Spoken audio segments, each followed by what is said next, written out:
మళ్ళీ చాప్టర్ వేరే. Okay madam.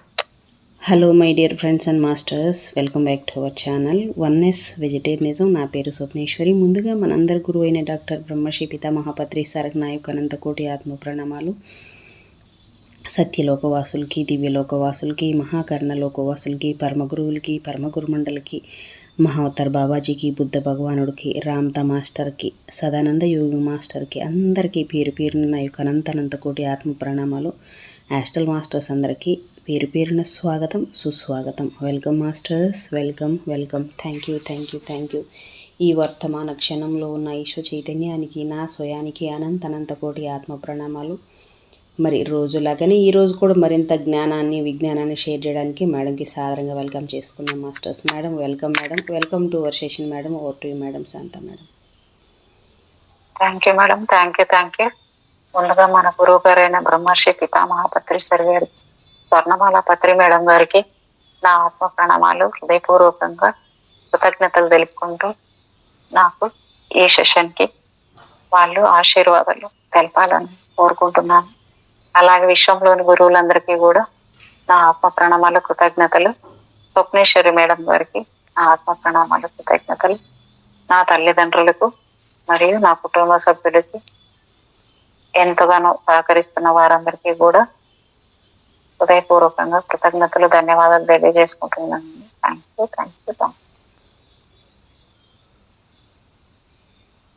చేతనత్వంలో మహాయాత్ర అనే పుస్తకం చదువుతున్నాను ఈరోజు. చైతన్యంలోకి మహాయాత్ర.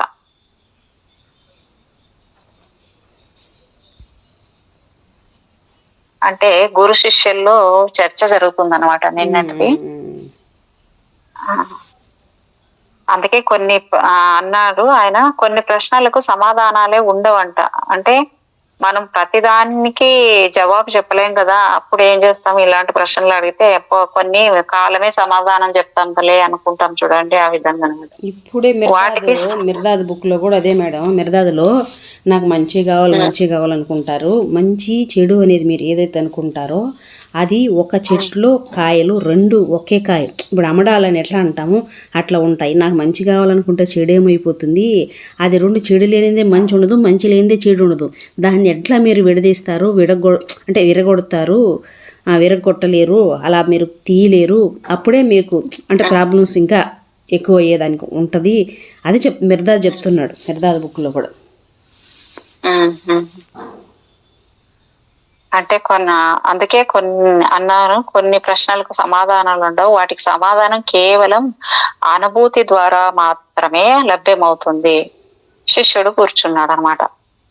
తర్వాత శిష్యుడికి వచ్చిన సందేహమే మనందరికి, అంటే ఉపాంగం ప్రళయాంతర స్థితి అనేది 1:1:3లో, అంటే 1.1.3 అని ఇచ్చారు ఇక్కడ. ప్రళయాంతర స్థితి. శిష్యుడికి వచ్చిన సందేహమే మనందరికీ కూడా వస్తుందన్నమాట. ఈ జగత్తులోని సమస్త జీవకోటి అంతరించిపోయి గ్రహాలు, నక్షత్రాలు అన్ని పేలిపోతే ఏముంటుంది అని. మన ప్రాచీన గ్రంథాల్లో దీనిని ప్రళయము అని పిలుస్తారు. ఒక సెకండ్ మేడం, ఫ్యాన్ వేసుకుంటాను, అది మర్చిపోయి కూర్చుంటట్టు.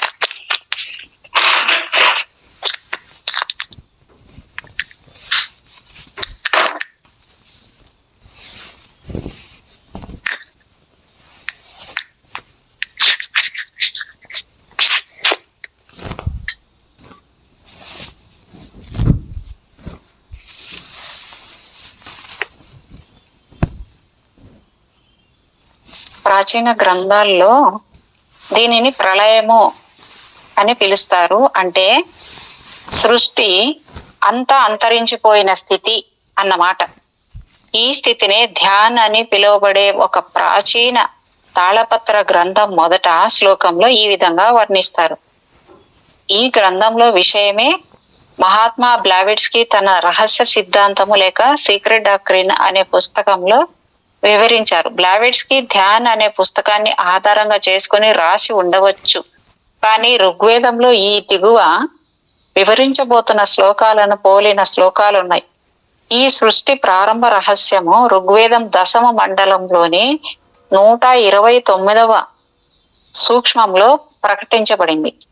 ఆనాటి సృష్టికర్త అంటే అంతరిక్షము మరోమారు తన నిత్య అగోచర వస్త్రాలలో చుట్టుకొని పోయి 7 యుగాల పాటు నిద్రలోకి జారిపోయాడంట.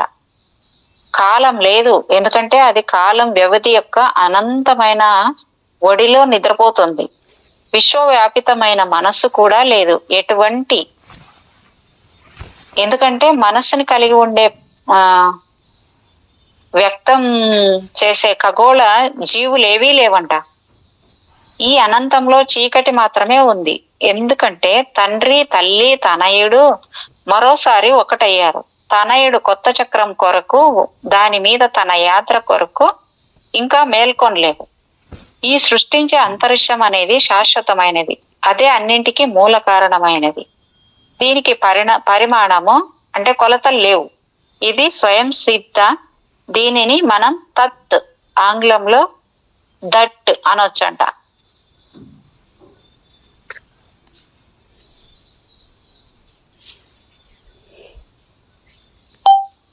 ఈ తత్ అనే దాన్ని మనం అది అనుకోవచ్చు. మనం ఈ సృష్టిలో ప్రతి వస్తువుని ఇది అని చూడవచ్చు.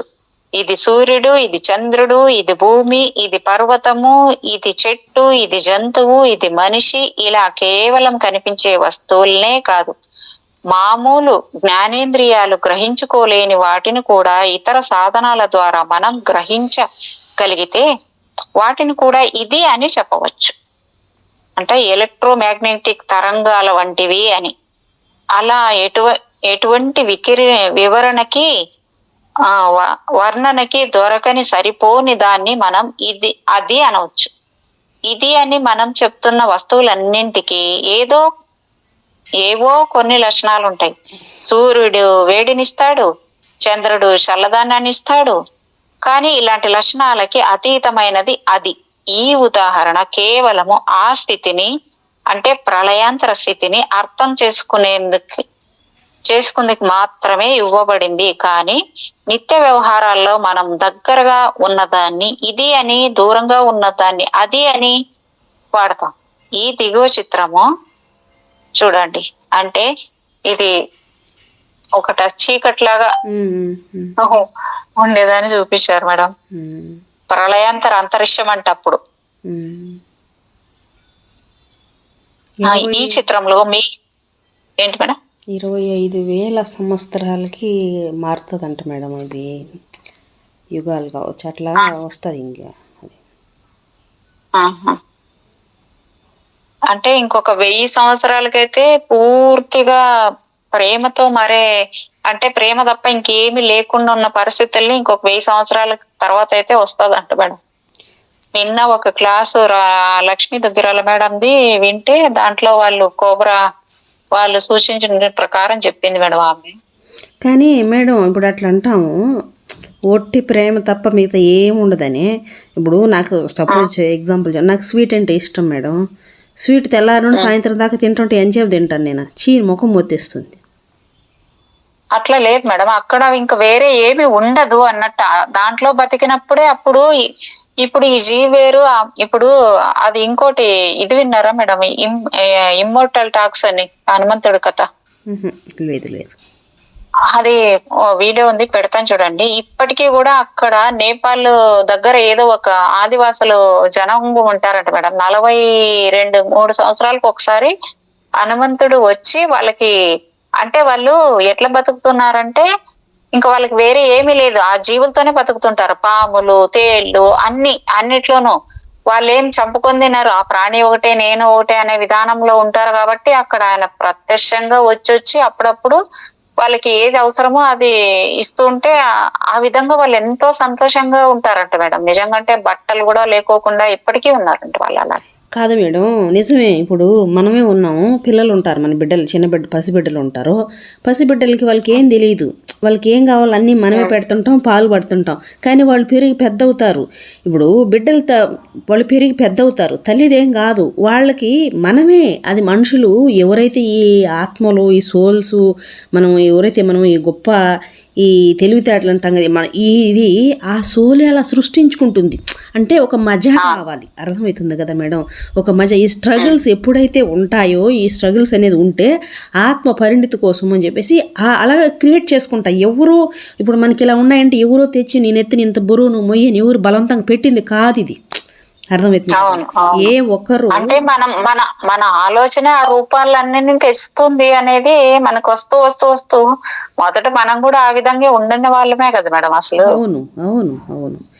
తర్వాత వస్తూ వస్తూ మనం ఏదో నాగరికత పేరుతో ఏదేదో చేసుకొని ఇంత స్వార్థాలకు పోయి ఈ విధంగా తయారై కూర్చున్నామే తప్ప, మొదట ఉన్నది భూభాగంలో ఎక్కడే గాని గ్రహాల్లో అన్ని చోట్ల ప్రేమతత్వమే ఉంది అనేది అప్పట్లో ఫస్ట్. అవును కదా మేడం. అంతెందుకు మేడం, మనం 50 సంవత్సరాల కిందటికి వెళ్తేనే అప్పుడున్న ప్రేమ బంధాలు ఇప్పుడు ఉన్నాయా మేడం అసలు? అంటే దూరం అయ్యాం మేడం, ఇప్పుడు అర్థమవుతుంది. మన సొంత ఇంటికి, మన పుట్టింటికి దూరం అయ్యి ఎంతో దూరం వచ్చేసాం. నా గొప్ప ఏంటో నేను తెలుసుకోవాలనే ఉద్దేశం, నేను తెలుసుకోవాలా, నేను చూడాలా అనే ఎంతో దూరం వచ్చేసాం. దూరం వచ్చేసరికి ఇప్పుడు ఇంట్లో వైఫై ఉంటే ఇంట్లో వైఫై పక్కన ఇనపడ కొంచెం ఎంత దూరం వస్తుంది మేడం, అంత దూరం వస్తుంది కదా. వైఫైకి దూరంగా మనం ఇంట్లో వైఫై పెట్టేసి ఏం చేసాము, రాష్ట్రమే మారి వెళ్ళిపోయాం. రాష్ట్రం మారి వెళ్ళిపోతే ఇంట్లో నుంచి వైఫై నాకు ఇంత దూరం అందాలంటే ఎట్లా అందుతుంది, అందదు కదా. కాబట్టి అది టెక్నాలజీ, అది జ్ఞానం అనుకున్నాం మేడం మనము.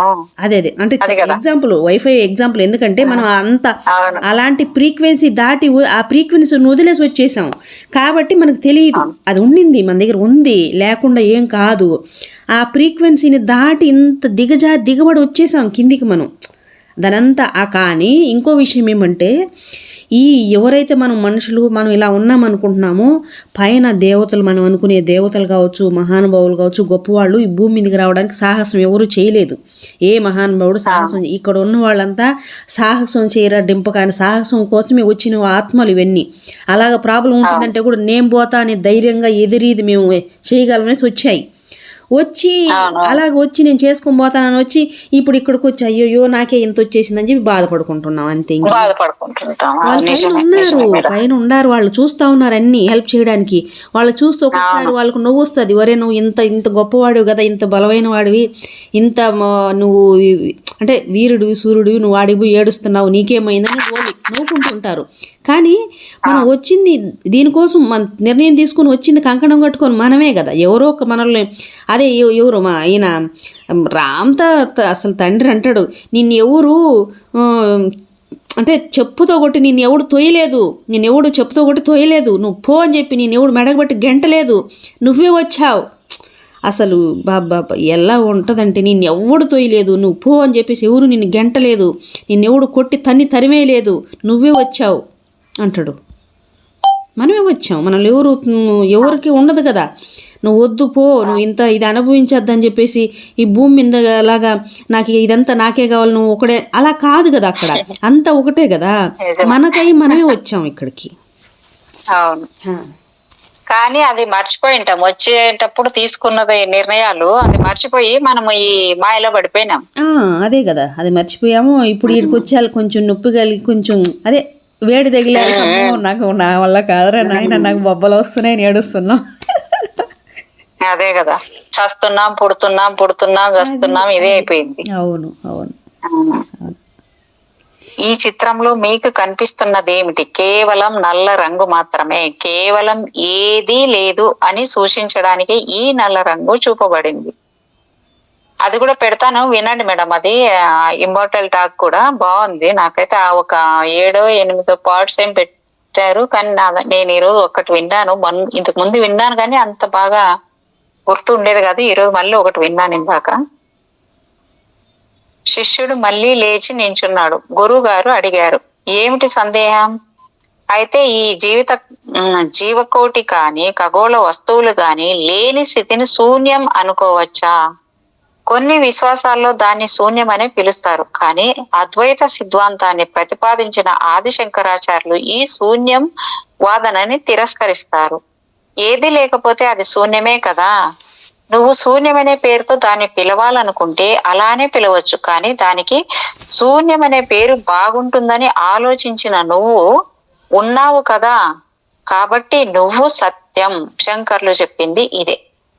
నాకంతా అయోమయంగా ఉంది. నువ్వు ఇంట్లో ఉన్నావు, మీ ఇంటి ముందు ఒక బిచ్చగాడు నిలబడి బిచ్చం వేయమని అరిచాడు. ఇంట్లో ఎవరూ లేరని నువ్వు లోపల నుంచి కేక వేశావు. ఎవరూ లేరని చెప్తున్నా నువ్వున్నావు కదా. ఒక ఎడారిలో వెళ్తూ ఇక్కడ ఎవరూ లేరు అని అనుకుంటావు, కానీ నువ్వు ఉన్నావు కదా. దీనినే శంకర్లు సత్ అంటే సత్యము అంటారు. అలా అనుకోగల స్థితిలో కూడా నేను లేకపోతే, నువ్వు గాఢ నిద్రలో ఉన్నావు, నీ స్నేహితుడు నీకు ఫోన్ చేశాడు, నీకు తెలివి రాలేదు, కొంతసేపు అయ్యాక నువ్వు నిద్ర లేచావు, అతడు మళ్ళీ ఫోన్ చేశాడు, ఇంట్లో ఎవరు లేరా అని అడిగాడు. ఉన్నాను కానీ నిద్రలో ఉన్నాను అని నువ్వు బదులిచ్చావు. కాబట్టి నీలో చైతన్యం నిద్రాణ స్థితిలో నుండి జాగ్రత్తావస్థకి వచ్చింది, అంతే తెగ. మరి నేను, నా స్నేహితుడు, ఇల్లు, ఫోన్లు అన్నీ లయించిపోతే, అంటే విశ్వంలోని చైతన్యం అంతా నిద్రాణమైపోయిందన్నమాట. తిరిగి లేస్తేనే స్థితి జరుగుతుంది, సృష్టి జరుగుతుంది. నేను బ్రతికి ఉన్నంత కాలం నిద్రపోవడం, మేల్కొనడం, మళ్ళీ నిద్రపోవడం, మళ్ళీ మేల్కొనడం అది సహజమే. కానీ నేను మరణించాక మళ్ళీ మేల్కొనడం అంటూ ఉండదుగా. అప్పుడు చైతన్యం పరిస్థితి ఏమిటి? ఇక్కడ మనం సృష్టి ధర్మాల్లో ఒకటైన సూత్రం కింద ఎలాగో మీద ఎలాగో అని సరిపెట్టుకోవాలి. ఒక చిన్న విత్తనం నుండి ఒక మహావృక్షాన్ని మళ్ళీ కొన్ని విత్తనాలు కాస్తాయి.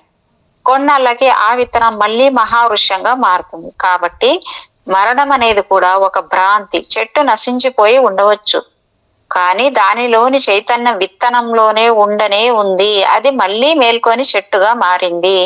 మన కళ్ళెదుట కనిపిస్తున్న ఈ సూత్రాన్ని మనము విశ్వమంతటికి కూడా అన్వయించుకోవాలి.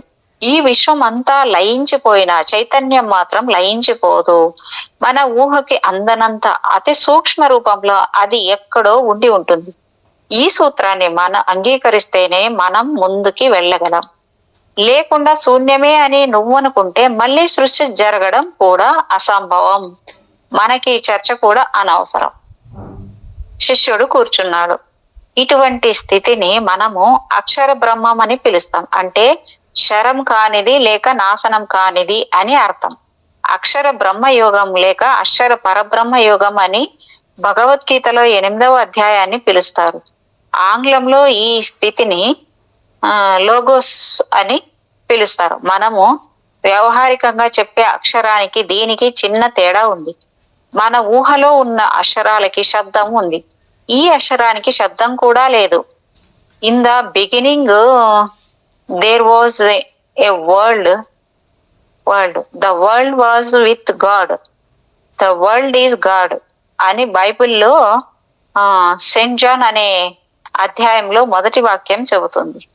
బౌద్ధులు దీనిని శూన్యమని పిలిచినప్పటికీ జనన మరణ చక్రాన్ని అంగీకరిస్తారు.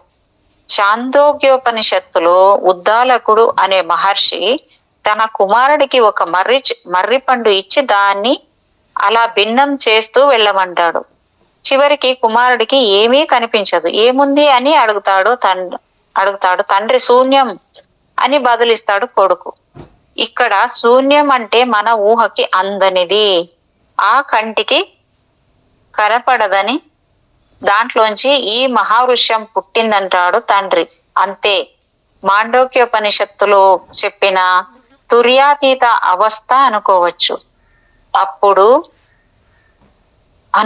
కొందరు నిశ్శబ్ద ప్రణవము అంటే ఓంకారం అనుకోవచ్చు. ఎవరికి తోచిన విధంగా వారు దీనిని ఊహించుకొని వారికి నచ్చిన పేరు పెట్టుకోవచ్చు. నలుగురికి ఆమోదం అయితే అది శృతి, చెప్పబడింది శృతి అని అయిపోతుంది, అంతే. ఈ స్థితిని అనుభూతి ద్వారా తప్ప ఎవరు తెలుసుకోలేరు. అలా తెలుసుకున్న వ్యక్తులకి ఈ ప్రపంచంతో సంబంధం ఉండదు. వారు అన్ని పానీయాదులన్నీ మానేసి పానీయాదులన్నీ మానేసి సమాధిలోకి వెళ్ళిపోతారు. అటువంటి వారు మనకి సాధారణంగా కనపడరు కూడా.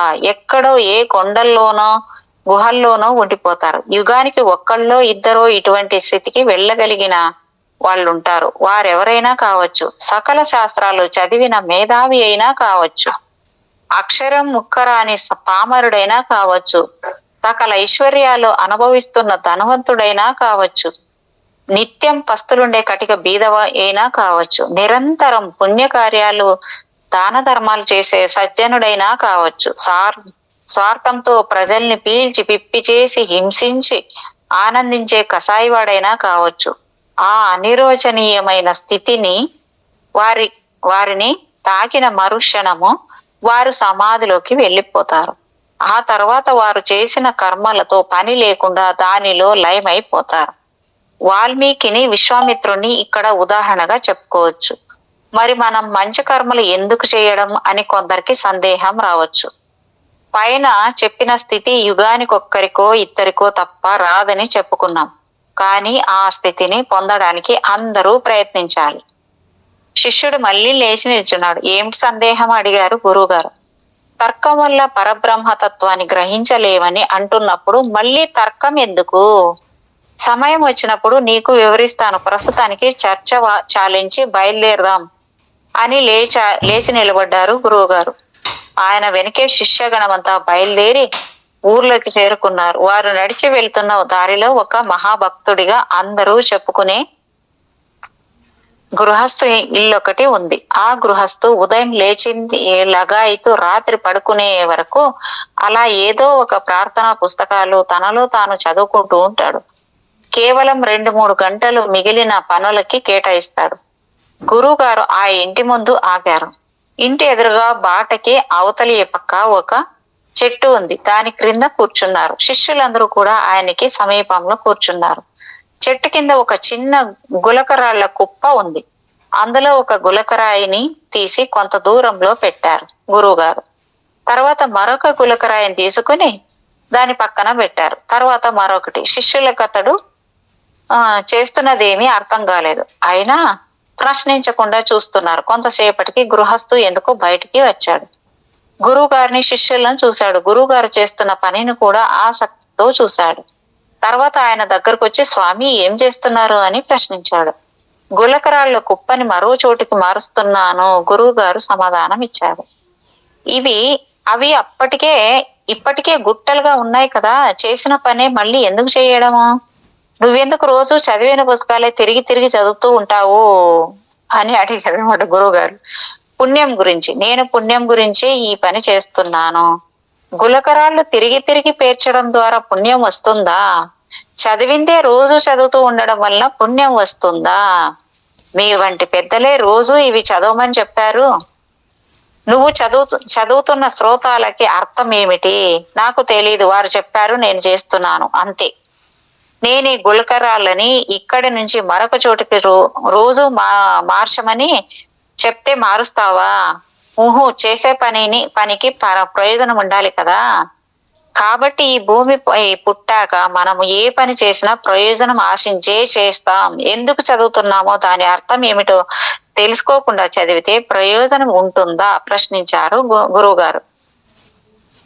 గృహస్థు కొంతసేపు ఆలోచనలో పడ్డాడు. అర్థమైంది, ఇక ముందు అర్థం తెలుసుకొని చదువుతాను అన్నాడు. చివరికి గురువు గారు శిష్యుల వంక చూశారు. చూసారా, తర్కం అంటే ఇదే. మనం ఏ పని చేసినా ఏదో ఒక అంతిమ లక్ష్యం ఏమిటో తెలుసుకోకుండానే ఏ పని చెయ్యకూడదు. ధ్రువుడు, మార్కండేయుడు, విశ్వామిత్రుడు, ఇంకా అసంఖ్యాకమైన ఋషులు, దేవతలు, రాక్షసులు, మానవులు అందరూ ఏదో ఒక లక్ష్యాన్ని పెట్టుకుని ఆధ్యాత్మిక సాధనలోకి దిగారు. మనం సాధించదలుచుకున్న లక్ష్యాన్ని అనుసరించవలసిన మార్గాల గురించిన జ్ఞానం కూడా మనకి ఉండాలి అన్నారు. ఇక్కడ ఒక చిన్న ఉదాహరణ ఈ విషయాన్ని మరింత స్పష్టంగా మనకి అర్థమయ్యేటట్లు చెప్తుంది.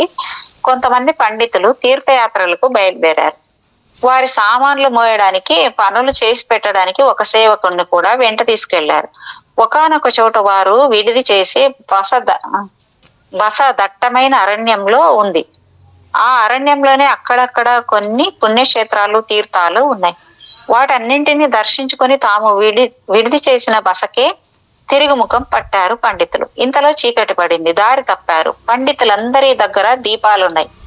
వాటిని వెలిగించి అందరూ తలో దిక్కుకి వెళ్లారు. సేవకుడి దగ్గర దీపం లేదు, కానీ అతడు కూడా తనకి తోచిన దిక్కులో వెతకడానికి బయలుదేరాడు. అతనికి ఇది త్వరగానే బస కనిపించింది. బస కనిపించిందని గట్టిగా కేకలు పెట్టాడు. ఆ కేకల్ని అనుసరించి పండితులందరూ బసకి చేరుకున్నారు. నువ్వే మా అందరికంటే గొప్పవాడివయ్యా, చేతిలో దీపం లేకపోయినా బసని కనిపెట్టావు అని సేవకుడిని మెచ్చుకున్నారు. దానికి సేవకుడు వినయంగా ఇలా చెప్పాడు: బస నాకు కనపడడం యాదృచ్ఛికం, దీపంతో వెదకడం శ్రేయస్కరం. దీపం ఉంటే కొద్దిగా ఆలస్యమైన మీకు బస కనపడి ఉండేది. దీపం లేకపోతే మార్గంలో ఏదైనా ప్రమాదం జరగవచ్చు.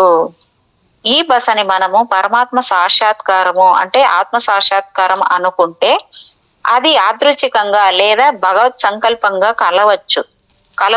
శాస్త్రజ్ఞానము దీపం అనుకోవచ్చు. అందువలన కలగకపోవచ్చు. అలాగని మనం శాస్త్రజ్ఞానం అక్కర్లేదనుకోకూడదు. ఆ సేవడికి ఇక్కడికి ఎంత జ్ఞానం ఉంది కదా మేడం. అంతే అంతే కదా మేడం.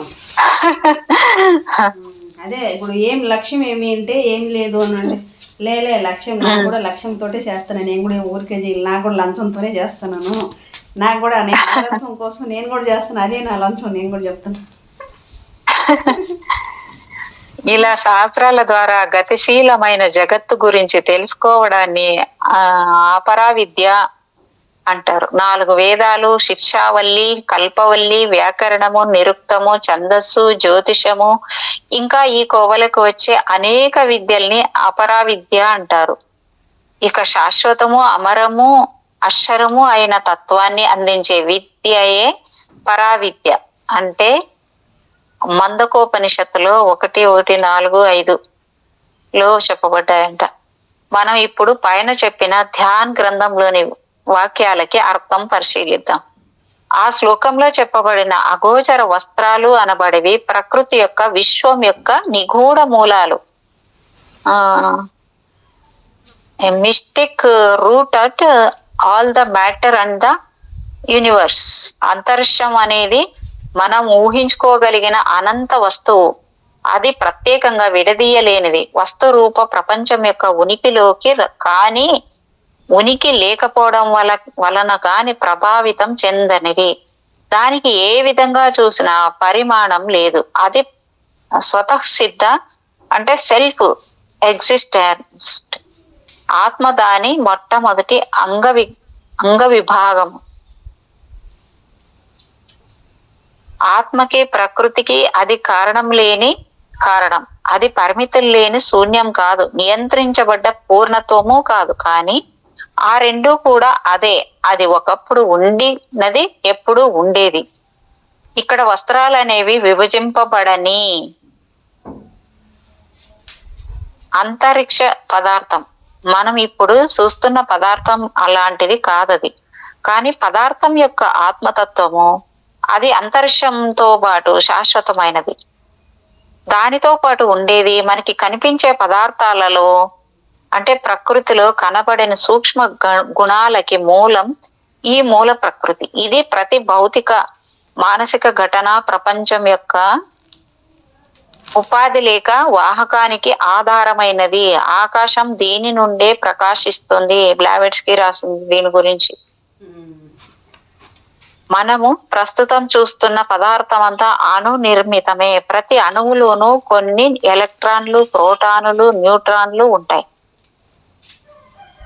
ప్రోటాను, న్యూట్రాన్ల చుట్టూ ఎలక్ట్రాన్లు వలయాకార కక్షలలో తిరుగుతూ ఉంటాయి. ఉదాహరణకి నీరు అనబడే పదార్థము ఆక్సిజన్, హైడ్రోజన్ అణువులతో తయారైందంటారు. మళ్ళీ ఆక్సిజన్, హైడ్రోజన్ అణువులు కొన్ని ప్రోటాన్లు, న్యూట్రాన్లు, ఎలక్ట్రాన్లతో తయారయ్యాయి అంటారు.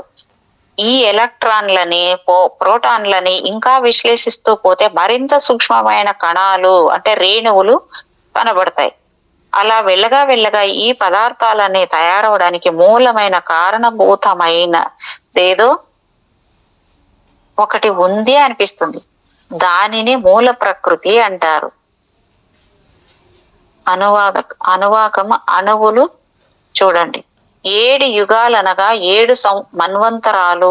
దీనిని మహాకల్పం లేదా మహాయుగం అని పిలుస్తారు. బ్రహ్మకి 100 సంవత్సరాలు అనగా మన కాలమానంలో చెప్పాలంటే 311. ఇది మేడం ఎన్నో బిలియన్ డాలర్లు ఎక్కడో అంటారు కదా, అట్లుంది ఇది. 3, 11 అంటే 04000000000 సంవత్సరాలు బ్రహ్మకి. అది లెక్క ఎట్లా చెప్పాలో తెలియట్లేదు మేడం నాకైతే. కాదు, అమరత్వం అంటే ఇప్పుడు దాకా సృష్టి ఎప్పుడు పుట్టింది, ఎప్పుడు ఉంటుంది ఎవరికి తెలుసు. అట్లాగా అమరత్వం అంటే దానికి పరిమితం లేని అనంతం. అనంతం. అమరత్వం అంటే అనంతం. బ్రహ్మకి ఒక రోజు అనగా 4,32,00,000 ఇది ఏమో ఇంకా ఎక్కువ ఉంది మేడం. అర్థం తెలియదు ఇంకా నాకు అంతకన్నా. కోట్లు 10 కోట్లు బిలియన్లు అంతవరకు చెప్పాను. 4,32,00,000 ఇంకా 2 సున్నాలు ఉన్నాయి. ఎంత అర్థం కాలేదు మేడం నాకు. మానవ సంవత్సరాలు ఇటువంటివి 360 రోజులు 360 రాత్రులు కలిస్తే ఒక సంవత్సరం. అంటే దీనిలో 4 యుగాలు వాటి కాల వ్యవధి చూపబడ్డాయి. పాఠకులు ఇక్కడ ఒక ఆసక్తికరమైన విషయం గమనించాలి. కలియుగ వ్యవధి 4,32,000 మానవ సంవత్సరాలని చెప్తారు. ఋగ్వేదంలో అక్షరాల సంఖ్య కూడా అంతేనట. ఈ విధంగా అక్షరాల సంఖ్యను నిర్దిష్టం చేయడం వల్ల మార్పులు చేర్పులకి అవకాశం లేదట. అంటే వేదముల యథార్థ స్వరూపం వేద ధర్మ ప్రచార ట్రస్ట్ ఇక్కడ ఇచ్చారు మేడం. కొంచెము మీకు ఫిగర్ చూపిస్తాను, కొంచెం అర్థం అయితే చేసుకోండి. చూడండి ఇట్లుంది. అంటే ఫస్ట్ ఇది బ్రహ్మ యొక్క జీవిత కాలము, సెకండ్ ఇది కల్పము అంటే బ్రహ్మ యొక్క ప్రగతి కాలము, మూడోది మన్వంతరము అంటే 72 చాతుర్యుగాలు, అది మన్వంతరం అంటే. 4 యుగాలు అంటే 4,320,000 సంవత్సరాలు. యుగాలు 4 యుగాలు అంటే.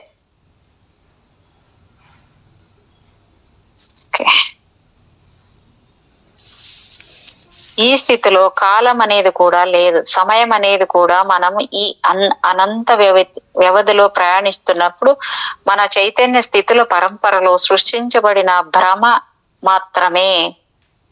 కాలం అనేది ఆలోచనలో సృష్టించబడినది మాత్రమే. శ్వేతాశ్వత రోపనిషత్తు 1వ అధ్యాయం 2వ శ్లోకం ఈ విషయాన్ని ధృవీకరిస్తున్నది. వర్తమానం అనేది ఏమీ లేదు. అనంత వ్యవధిలో మనం భవిష్యత్తు అని పిలిచేదానికి, గతం అని పిలిచేదానికి మధ్య మనం గీసుకున్న ఊహారేఖ మాత్రమే వర్తమానం. పడవలో వెళ్తున్న వ్యక్తి ఒక చిన్న రాయిని సముద్రంలోకి జారు విడిస్తే ఏం జరుగుతుందో ఇక్కడ అదే జరుగుతుంది. బాహ్య వాతావరణంలోంచి నీటిలోకి ప్రవేశించడానికి ఆ రాయికి సెకండ్లో 1,00,000 వంతు కూడా సమయం పట్టదు. వర్తమానం కూడా అంతే. బ్లావెట్స్కి చెప్పింది ఇది కూడా అంట. కాలం సాపేక్షం. అప్పుడే నిద్రించిన వ్యక్తికి వెంటనే స్వప్నం రావచ్చు. తాను భూమి చుట్టూ తిరిగి వచ్చినట్టుగా లేచి చూస్తే తాను పడుకుని ఇంకా 5 నిమిషాలు కూడా కాలేదు. ఇంత తక్కువ వ్యవధిలో భూమి చుట్టి రావడం ఎలా సాధ్యం? కేవలం ఆలోచనలోనే ఇది సాధ్యం. నిజమే కదా మేడం. మరో ఉదాహరణ చూద్దాం. మనం నివసిస్తున్న భూమి సూర్యుని చుట్టూ తిరగడానికి 365 రోజులు పడుతుందని మన లెక్క.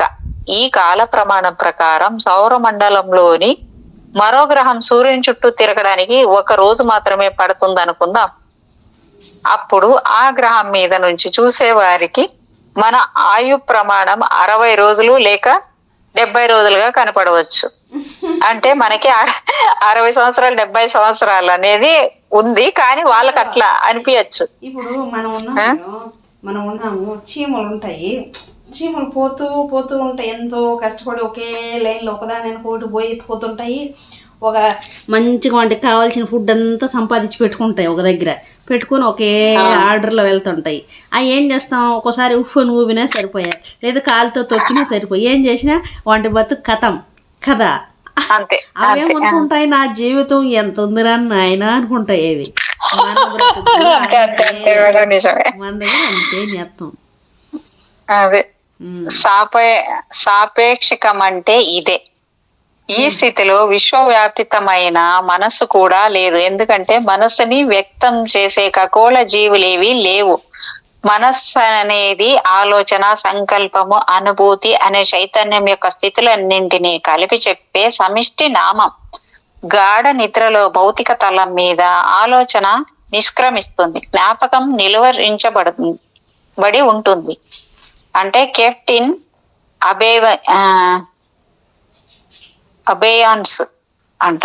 మనస్సు అనే వాహకం ద్వారానే అహం, ఈగో తన భావాల్ని, జ్ఞాపకాల్ని వస్తు ప్రపంచంలో వ్యక్తం చేయగలదు.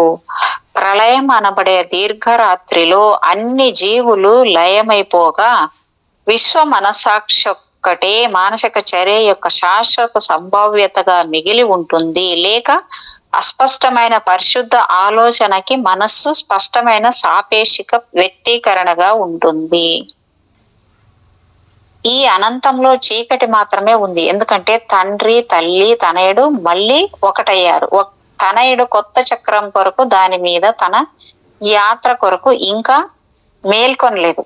ఇక్కడ తండ్రి, తల్లి అనగా చీకటి, కాంతి, వారి కుమారుడు వారి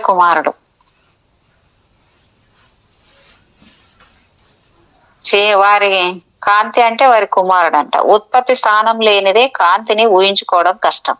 మనకి కనపడే సూర్యుడు, నక్షత్రాలు కాంతికి ఉత్పత్తి స్థానాలు. ఒక వెలుగుతున్న కొవ్వొత్తి, ఒక టార్చ్ లైటు, ఇవన్నీ కాంతికి ఉత్పత్తి స్థానాలు. సృష్టి యందు మొదటి కాంతికి ఉత్పత్తి స్థానం ఏమిటో తెలియదు కాబట్టి దానిని చీకటిగా వ్యవహరిస్తాం. దాని నుంచి సంగ్రహించబడిన తర్వాతి కాంతి ఏదైనా తాత్కాలికమైన మాయా లక్షణం మాత్రమే కలిగి ఉంటుంది. చీకటి అనేది శాశ్వత ఉత్పత్తి స్థానము. కాంతి యొక్క కేంద్రాలు అందులో కనపడుతూ కనుమరుగైపోతూ ఉంటాయి. చీకటి నుంచి కాంతిని తయారు చేయడానికి చీకటికి ఏమీ కలపబడదు. అలాగే మన లోకంలో కాంతిని చీకటిగా చేయడానికి ఏమీ కలపబడదు. అవి పరస్పర మార్పిడి చెందేవి. విజ్ఞాన శాస్త్రరీత్యా కాంతి చీకటి యొక్క రూపం, అలాగే చీకటి కాంతి యొక్క ఒక రూపం. అంటే బ్లావెట్స్కీ ఇది కూడా చెప్పింది అనేసి పెట్టారు అక్కడ. సూర్యుడు, నక్షత్రాలు, దీపాలు ఏమీ లేని స్థితిలో మనము గాఢ నిద్రలో ఉన్నప్పుడు కాంతి ఉంటుందా, చీకటి ఉంటుందా, ఏమీ తెలియని స్థితి. ఇక్కడ తండ్రి, తల్లి అనగా మూల ప్రకృతిలోని పురుష, స్త్రీ తత్వాలు. అంతరిక్షంలో ప్రతి తలంలో అన్ని వస్తువుల్లో విషయాల్లో వ్యక్తీకరించబడే వ్యతిరేక ధ్రువాలు ఆత్మ, పదార్థము అనుకోవచ్చు. కుమారుడు అనగా ఈ విశ్వమే. తాంత్రిక పరిభాషలో బ్రహ్మే తండ్రి, తల్లి తనయుడు, లేక ఆత్మ, బుద్ధి, శరీరము. ప్రతి వ్యక్తి ఒక గుణానికి చిహ్నం. ప్రతి గుణము లేక తత్వం దైవిక శ్వాసలో డివైన్ బ్రెత్, అంతర్వలనం, పరిణామమును, ఎవల్యూషన్స్ అనే మార్పుల పరంపరలో క్రమేపీ వృద్ధి చెందే వ్యక్తీకరణలు. అంతరిక్ష భౌతిక భావనలో అవి విశ్వం. గ్రహ కూటమి, భూమి, శుద్ధ ఆధ్యాత్మిక భావనలో అవి అవాజ్మనాస గోచర అంటే అన్నోన్ దేవత. గ్రహాల్లో ఉండే ఆత్మ, మానవుడు ఆత్మ, ప్రకృతి యొక్క సృష్టి. ప్రతి కాలచక్రము లేక మన్వంతరంలోనూ భూమిపై అప్పుడప్పుడు కనబడే వాటి వ్యక్తీకరణ.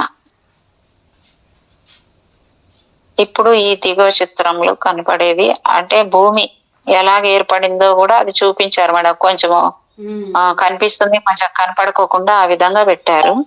అంటే ఇది క్లియర్ గా మీకు కనిపిస్తుందో లేదో చూడండి. కొంచెం అదే డార్క్ గా కనపడుతుంది.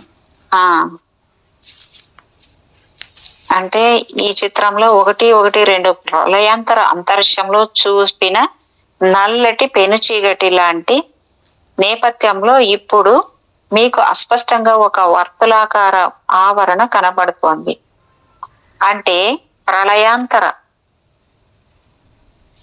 స్థితిలో ఒక చిన్న చైతన్యపు కదలిక వచ్చిందన్నమాట. గాఢ నిద్రలో ఉన్న వ్యక్తి కొద్దిగా కదిలినట్టు, ఒక నిశ్చలంగా ఉన్న సరస్సు ఉపరితలంలో ఒక చిన్న సూది మన తాకిస్తే వర్తులాకార వలయాలు ఏర్పడ్డట్టు ఇలా కారణం లేని కారణం మూలంగా అంతరిక్షంలో ఒక కదలిక ఏర్పడింది. ఇక్కడ చైతన్యంలో చిన్న కదలిక వచ్చింది అన్న దానికి సూచనగా ఈ చిత్రం చూపించబడుతోంది. రెండు నలుపు రంగులోకి ఉన్నాయి అనగా ఈ కనిపించే జగత్ అంతటిలో కూడా పరబ్రహ్మం ఆవహించి ఉంది. కానీ ఈ నిశ్శబ్ద బ్రహ్మ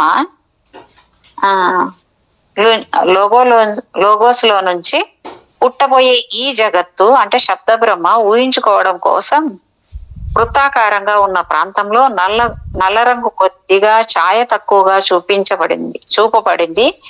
ఈ వృత్తాన్ని బ్రహ్మాండం అంటారు. ఈ కదలిక సృష్టించిన వర్తులాకార ఆవరణాన్ని బ్రహ్మాండం అనవచ్చు. అనంతమైన అంతరిక్షంలో ఒక ఆవరణ ఏర్పడింది. నీటిలో వలయాలు దూరంగా వ్యాపించినట్లు ఈ బ్రహ్మాండం కూడా వ్యాకోచిస్తుండవచ్చు. మనం దీనిని విశ్వం అని పిలవచ్చు. ఇందులో ఉన్న చైతన్యాన్ని విశ్వాత్మ అంటే యూనివర్సల్ కాన్షియస్నెస్ అని పిలవచ్చు. గణిత శాస్త్రంలో ఒక వృత్తం చుట్టుకొలతని పై అనే అక్షరంతో సూచిస్తారు. పై అంటే 22/7. దీని విలువకి అంతం ఉండదు. అలాగే ఈ విశ్వానికి అంతం ఉండదు. మన చైతన్యం ఎంతవరకు గ్రహించుకోగలిగితే అంతవరకు విశ్వం ఉన్నట్లు లెక్క. ఆ తర్వాత కూడా మన గ్రహింపుని దాటి విశ్వం వ్యాపించి ఉంటుంది. సరస్సులోని తరంగాలు కొంత మేరకు మనకు కనపడతాయి. ఆ తర్వాత కూడా మనం గ్రహించుకోలేనంత తక్కువ స్థాయిలో అవి సరస్సునంతా ఆక్రమిస్తాయి. సరస్సులో ఎటువంటి మార్పు లేదు. కేవలం కెరటాల వల్ల ఏదో మార్పు వచ్చినట్లు కనపడుతున్నాయి. దీనిని భ్రమ లేక మాయ అంటాం. ఎందుకంటే ఈ తరంగాలు కొంత సమయం తర్వాత సరస్సులోనే అంతర్ధానమైపోతాయి. అలాగే ఈ విషయం కూడా కొంతకాలం తర్వాత అంతరిక్షంలో లయించిపోతుంది. కాబట్టి కాలము ఆవరణ అనేది ఈ తరంగాల్ని సరస్సు నుంచి వేరుగా ఉన్నట్లు భ్రమింపజేస్తున్నాయి. అలాగే చైతన్యంలో వచ్చిన కదలిక శుద్ధ చైతన్యం అబ్సల్యూట్ కాన్షియస్నెస్ నుండి విశ్వ చైతన్యాన్ని యూనివర్సల్ కాన్షియస్నెస్ వేరుగా చూపిస్తున్నది. మొత్తం అంతరిక్ష ధర్మక్షేత్రం అనుకుంటే దాని మొదటి వ్యక్తీకరణ అయిన బ్రహ్మాండాన్ని కురుక్షేత్రం అనుకోవచ్చు. ఈ స్థితిని మన ప్రాచీన గ్రంథాల్లో ఈ విధంగా వర్ణించారు. ఓం పూర్ణమదః పూర్ణమిదం పూర్ణాత్ పూర్ణముదచ్యతే పూర్ణస్య పూర్ణమాదాయ పూర్ణమేవావశిష్యతే. ఈశోపనిషత్తులో ఈ శ్లోకం అది.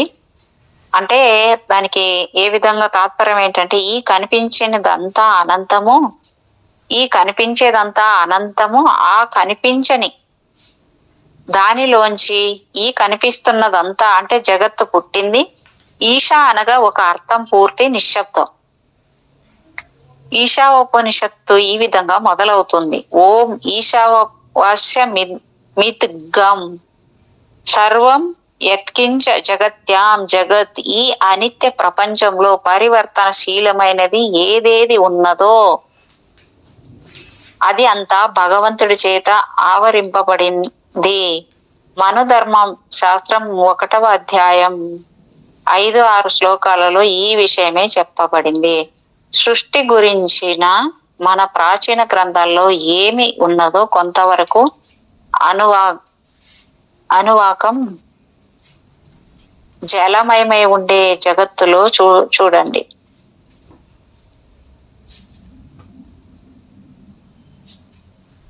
శిష్యుడు మళ్ళీ లేచి నిల్చున్నాడు. ఏమిటి సందేహం అడిగారు గురువుగారు. ఆవరణ కూడా భ్రమేనా అడిగాడు శిష్యుడు. అవును, చైతన్యం యొక్క వ్యాపక శక్తి బట్టి ఆవరణ కూడా ఉంటుంది. సూర్యుడి కిరణాల్ని ఒక భూతద్దం ద్వారా నువ్వు భూమి మీద ఏదో ఒక చోట కేంద్రీకరించవచ్చు. ఈ కేంద్రీకరించబడిన బిందువుకి సూర్యుడికి మధ్య కొన్ని కోట్ల కిలోమీటర్ల దూరం ఉందని మనం అనుకుంటాం. ఇప్పుడు ఒక పెద్ద గ్రహం సూర్యుడికి అడ్డుగా వచ్చిందనుకోండి, ఏమవుతుంది? భూమి మీద కనపడిన సూర్యుడి కిరణాసారం అంతర్ధానం అయిపోతుంది. అయితే అది నశించిపోయిందా? లేదు. అది సూర్యుడి దగ్గరే ఉంది. ఇప్పుడు మధ్య దూరం అంటూ ఏమీ లేదు. అలాగే ఒక టార్చ్ లైట్ వెలిగిస్తే దానిలోని కాంతి కొంత దూరం వరకు వెళ్తుంది. అది దాని ఆవరణ. టార్చ్ లైట్ ఆర్పేస్తే అది ఆక్రమించుకున్న ఆవరణ కూడా అదృశ్యమైపోయినట్లు కనపడుతుంది. కానీ అంతరిక్షం మాత్రం అలానే ఉంటుంది. అది మారదు. ఒక బెలూన్ మీద దగ్గరగా 2 చుక్కలు పెట్టి దానిలోకి గాలి ఊదు. బెలూన్ లో గాలి ఎక్కువ అవుతున్న కొద్దీ చుక్కల మధ్య దూరం ఎక్కువ అవుతుంది. గాలి ఊదడం మానేస్తే మళ్ళీ ఆ చుక్కల మధ్య దూరం తగ్గిపోతుంది. కాబట్టి ఆవరణ అనేది కూడా భ్రమే. 6 అడుగుల స్థలాన్ని ఆక్రమించుకున్న మానవుడు మరణం తర్వాత పిడికెడు బూడిదిగా మారిపోతున్నాడు. అతను ఆక్రమించుకున్న ఆవరణకేమైంది? అలానే ఈ సృష్టిలో దేహ పరిచ్ఛేదము కలిగినదేదైనా భ్రమ మాత్రమే. శిష్యుడు కూర్చున్నాడు. మేడం ఇక్కడ ఆపేద్దామా? ఇంకా మీకేమన్నా? ఏం లేదు మేడం, మీకు ఉంటే ఆపేద్దామంటే ఆపేద్దాం. నాకైతే అంటే 1 అవర్ అయింది టైం ఏమో. మీకేమన్నా ఉందంటే ఇంకొక 2 పేజీలు చదువుతాను కావాలంటే. చదవండి మేడం, చదవండి. ఓకే. ఉపాంగం 1:1:5 సంకేతాల రూపంలో సృష్టి క్రమం. ఇప్పుడు మనం ఈ సృష్టి క్రమాన్ని కొన్ని సంకేతాల ద్వారా ఎలా సూచిస్తారో తెలుసుకుందాం. మనం అనంతము, అఖండము, రూపరహితము అని భావించే ఆ జగత్తుని ఒక వృత్తంలా సూచిస్తారు. అంటే 1, 2, 3, 4, 5, 6 దానిలో సూచించబడ్డాయంట.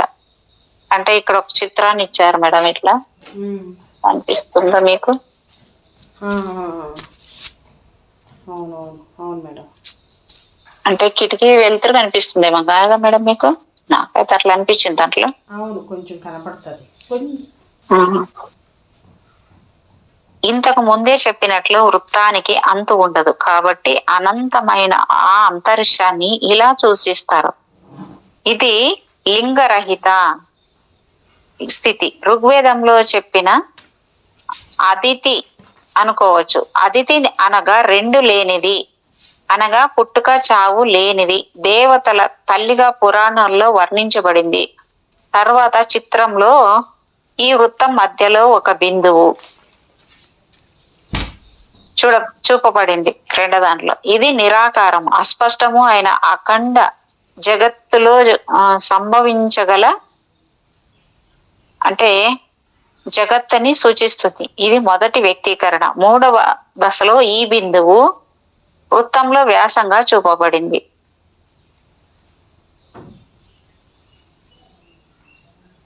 మూడోది అనగా అనంతము, అఖండము, పరిశుద్ధము అయిన దాంట్లో నిర్దోషమైన లేక పాపరహితమైన ప్రకృతి మాతని సూచిస్తుంది. ఈ వ్యాసాన్ని ఒక నిలువు రేఖ ఖండిస్తూ వెళ్ళినప్పుడు ఇది బహురూపమైన ఐహిక జగత్తుని సూచిస్తుంది. ఈ దశలో మానవుడు మౌఢవ కారణ జాతిని చేరుకున్నాడని అర్థం. ఇది మానవ జీవితం మొదలైందనడానికి సంకేతం. పైన వృత్తం అంతర్ధానమై కేవలం శిలువాకారంలో ఉన్న 2 అడ్డు గీతలు మాత్రం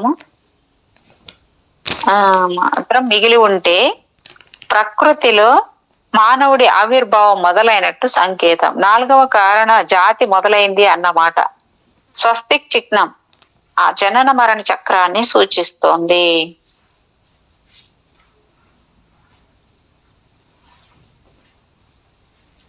కారణ జాతులు, శకాలు, ఉపజాతుల గురించి క్లుప్త సమాచారం అనువాక 3లో ఇవ్వబడింది. వృత్తంలో అడ్డుగా గీయబడిన గీత ద్వారా అది 2 అర్ధ భాగాలుగా విభజింపబడటం అన్నది మొట్టమొదటి సృజనాత్మక ప్రకృతి వ్యక్తీకరణ సూచిస్తుంది. సృష్టికి సంబంధించిన మానవుడి యొక్క మొట్టమొదటి అస్పష్ట గ్రాహ్యత స్త్రీ సంబంధమైనది.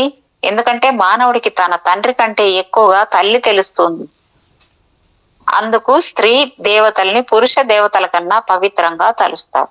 అందుచేత ప్రకృతిని స్త్రీగా తలుస్తారు.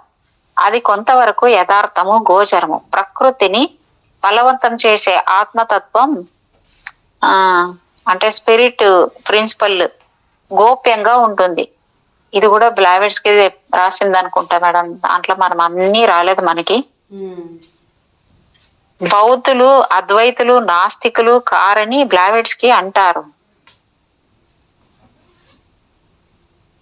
సీక్రెట్ డాక్టరీన్ PPG 6లో హిందువుల పరబ్రహ్మాన్ని ఇతర దేశాల వారి గుప్తంగా ఉంచబడిన నామరహిత దేవతల ప్రతినిధిగా తీసుకుంటే ఈ పరిశుద్ధ తత్వము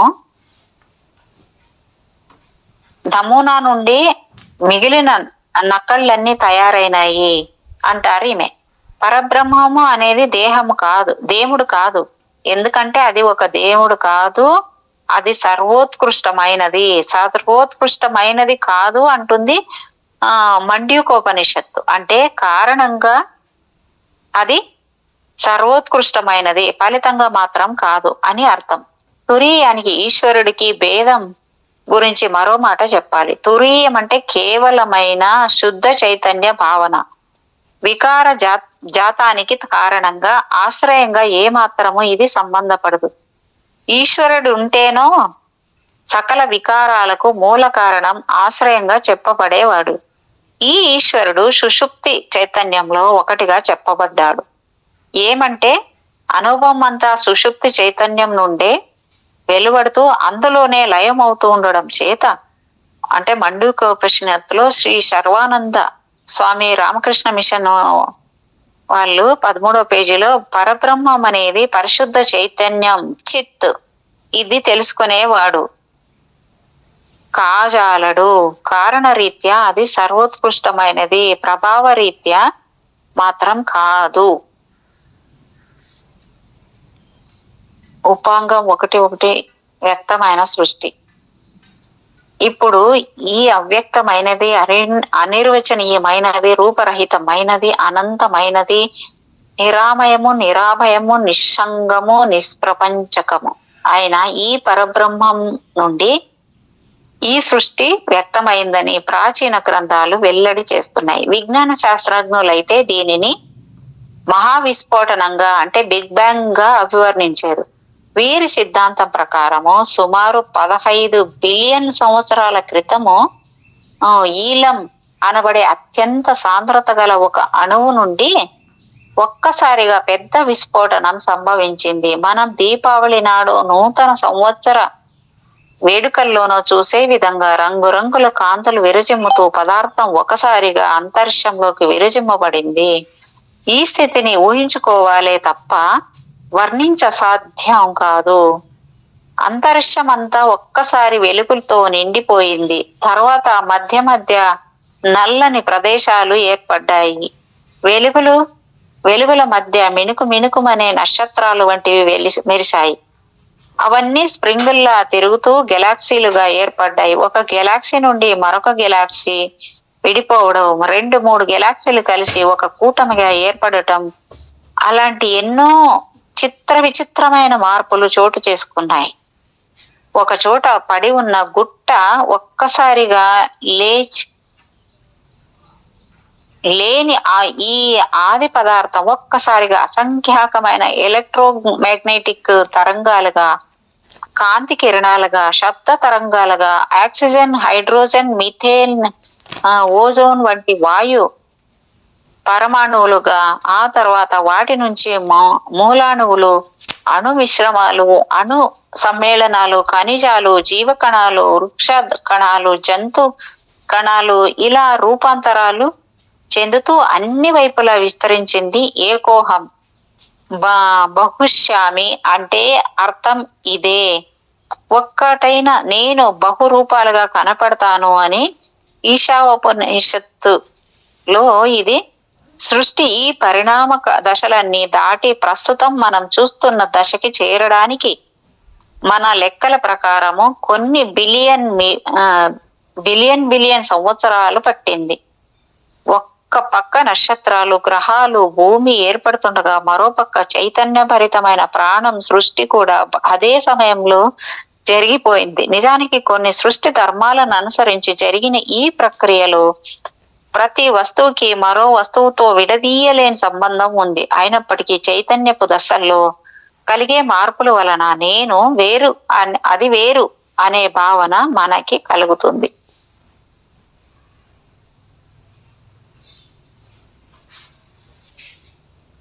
ఎలక్ట్రోమాగ్నెట్ అంటే విద్యుదయస్కాంత తరంగాల మూలతత్వం ఒకటే అయినప్పటికీ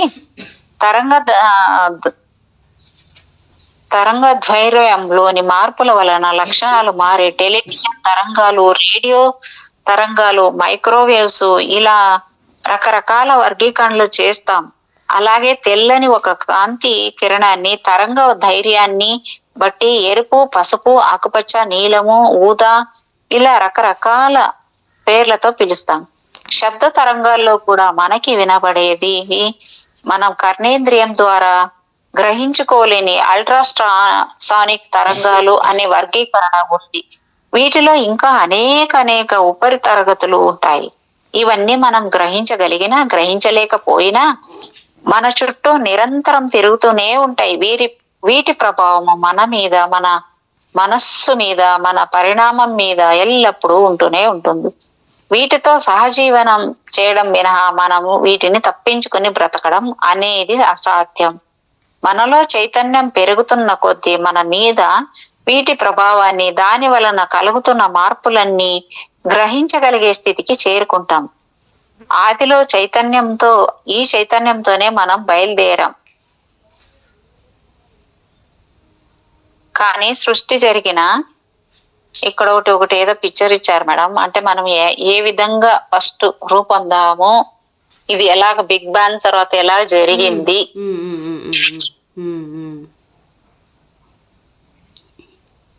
కానీ సృష్టి జరిగిన పరిణామ క్రమంలో క్రమక్రమంగా మనలోని చైతన్యం నియంత్రించబడి నేను వేరు, ఈ మిగిలిన సృష్టి అంతా వేరు అనే భావన స్థిరపడిపోయింది. అదెలా సంభవించిందో తెలుసుకోవాలంటే సృష్టి పరిణామ క్రమాన్ని మనం స్థూలంగా కొన్ని దశల కింద విభజించి అధ్యయనం చేయగలిగి ఉండాలి. నిజానికి సృష్టి పరిణామ కార్యం నిరంతరం తెగిపోని గొలుసులా సాగిపోతూనే ఉంటుంది. కానీ మనం కొన్ని కాల వ్యవధుల కింద విభజించి అందులో జరిగే మార్పులని అధ్యయనం చేయాలి.